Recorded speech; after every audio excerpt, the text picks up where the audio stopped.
Hello, inflatable fans, I hope you're all well.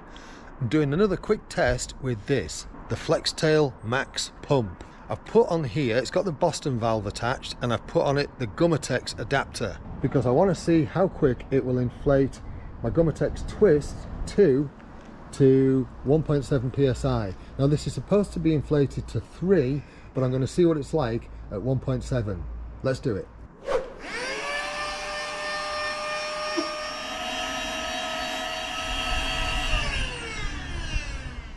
Took a little while to do that, 4.5 minutes, and it got to about 1.4, 1.5, and it seemed to struggle from that point.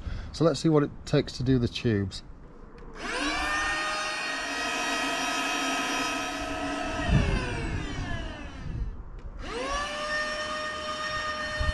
So it took 3 minutes, just over 3 minutes 10 seconds. Got to 1.5 on that.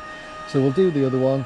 So what was that? 4, 5, 6, 7, 8, 9, 10. About 10 minutes to get this to pressure.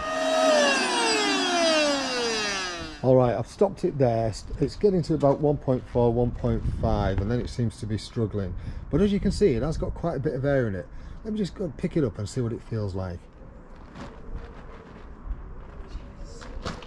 I think you can see from that is it's got sufficient air to float, and like I said about this pump before, it would make a good emergency pump. So if you had an incident where very unlikely you'll get a puncture in a Gumotex, but at least you know you could use this to put some air in the chamber and get you home. So yeah, this was just a quick video to make that point really, and also it was a further test of the pump to see what it would do on one charge. So far I've done this, which is a 2-person boat.